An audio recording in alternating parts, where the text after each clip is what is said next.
moom jiguñu ndax li na ci suñu réew rek ci violence fi ne mu attanuñ ko wax na ne gaz bi jaay nañ ko depuis 2020 ndax loolu benn yëgoon nga ko ñi Macky Sall invité nañ ko son excellence fële G7 mu war faa dem xam naa li wér te wóor mooy gaz ba lañ koy doyee dana ci wax ndax yaakaar nga benn yoon maanaam li ñu amee kàttanu mën leen a jox li njittewoo ci gaz buñ leen ko joxee pare mu am dara lu mu ñu dikk ñun ndax am nañ fulla ji.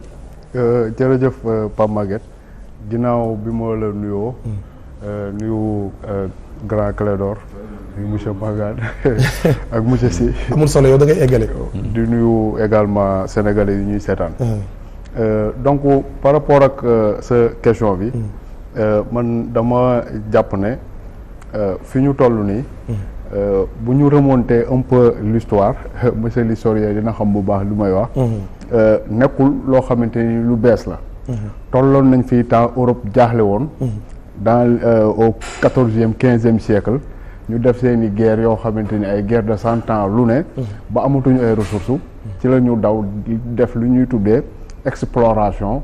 envoyé dans un premier temps ay Vasco da Gama ak ñeneen ak ñeneen ñu ñëw ne. loolu yàgg na de. waaw boo koy lu yàgg laa lay génne. très bien. di nga esprit bi ñu ñëwee woon foofu. jàpp nañ ne ñoom dem nañu ba seen dëkk yooyu amatul benn ressource. ñu jàpp ne Afrique c'est une terre vierge. donc ñi fi nekk moom amuñu civilisation war nañu mën a ñëw accaparer seen biens yi ba pare jàngalaa leen lan mooy àdduna. donc tey jii nii dafa mel ni ci contexte boobu la ñu tollaat Europe dem ba am ay jafe-jafe. dem ba amatuñu moyen pour ñoom ñu tenir seen économie normalement. ñuy daw nag di ñëwaat ci Afrique. question bi nag mooy. est-ce que au 16e siècle bañ fiy ñëw. ñi ñu fi fekkoon.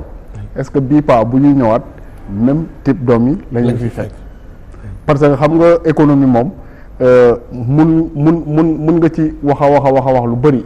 mais dama jàpp ne mooy terme bi ñu doon expliquer léegi rek échange. parce que man dama jàpp ne échange pour mu am yow li ngay joxe il faut nga tànn ko nga choisir ko. nga ne par exemple maa ngi Sénégal am naa ressources yëpp. mais par exemple or bi. du ma ko exploiter dama koy bàyyi ni pour les générations futures. am naa cuivre am naa zircon am naa leneen ak leneen loolu laay exploiter. pour véritablement mën a développer sama économie. xam nga loolu yow loo xamante ni yaa toog xalaat ko la. malheureusement on a compris que nekkul loolu moo am. boo seetloo maa ngi départ sànq ci explorateurs yooyu.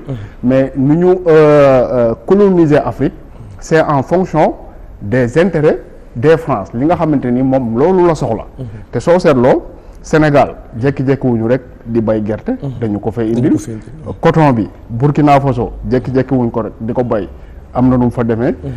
cacao bi boo demee Côte d'Ivoire la même chose uranium bi nigériens yi yàgg nañoo nu mu tuddati di toggee ndeef te xamuñu ne ñu ngi toog ci uranium bu dul jeex. mun naa ko ne noonu di la limal pays africains yi francophones yi. donc France dafa ñëw coloniser ces pays africains là en fonction moom de ses propres besoins. loolu nag gën a tee doy waar en 1945 bu deuxième guerre mondiale bi jeexee. ku mel ni De Gaulle nga xam ne tubaab bi dañoo jàpp ne moom moo leen yeewi. lu mu expliqué woon mooy que la France ne peut pas être une grande puissance si du point de vue énergétique elle n'est pas indépendante. maanaam France mënul nekk puissance bu nekkee ne amul ay ressources énergétiques yoo xamante ni mën na cee sukkandiku pour développer économie am. te soo seetloo sous-sol xam nga France bu ñuy wax loolu te seen sous-sol pratiquement amul pratiquement benn ressource naturelle. Afrique moo tax véritablement muy wax. tey mën nga compter en France mais des dizaines de centrales nucléaires. mën nga teg sa loxo ci kaamil nga waat ne 90% uranium ba ñuy lakk Niger gii la jógee nga xamante ni jusqu'à présent ay ndéef la ñuy toggee dans leur campagne. donc mu nekk benn accaparement boo xamante ni tu te demandes est-ce que pays bi nga xamante ne nii moom fa la ñuy jëlee ressources yooyu est-ce que pays boobu moom am na possibilité bañ wala bañ a bañ. wala mu gis ci boppam. loolu c'est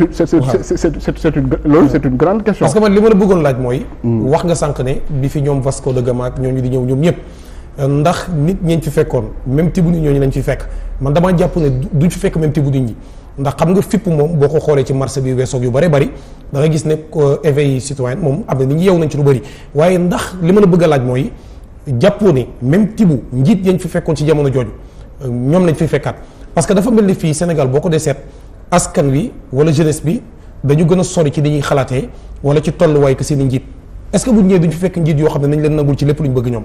mais loolu foofu laa bëggoon a ñëw véritablement parce que soo xoolee ñële xëy na jaay nañ leen doole noggatu leen jël seen yëf te amuñu possibilité bañ.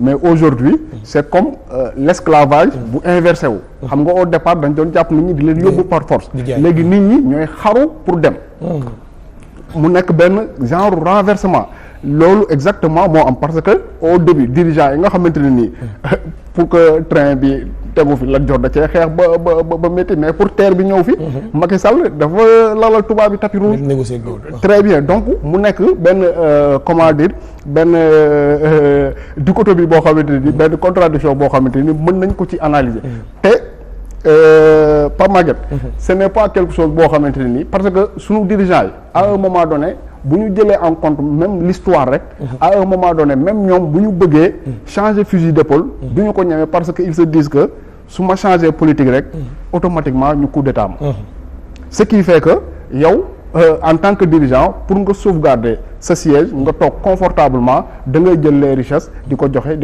xam nga boobu ba léegi ñu ngi wax ci ressources Sénégal yi di wax pétrole gaz loolu lu ma ci njëkk a wax lu ndaw rek mooy que jusqu'à présent amuñu kenn mënu laa wax ne précisément quantité de gaz bi lañ découvrir Sénégal quantité de pétrole bi la ñu découvrir Sénégal kenn mënu la ko wax de manière précise jusqu'à présent laaj mu ne xamu ci dara ay estimation la ñuy joxe jusqu'à présent ay estimation la ñuy joxe am nga ci lu leer ci données waaw parce que xam nga dafa am ay plan de production yu ñu déposé ci wàllu pétrole bi nga wax potentiel pétrole ak gaz bi xam nga dafa am ay plan de production yu ñu déposé Jifeer Sangomar déposé nañu plan de production bu 100 000 barils jour plan boobu c'est même pas fiable mais li gën a fiable mooy plan de production la ñuy wax sax ah ma ne environ la ñuy wax non exactement 100 millions de barils jour mais li gën a important mooy potentiel bi parce que production bi day évoluer ba àgg ci pic en début de production du demee noonu quoi on démarre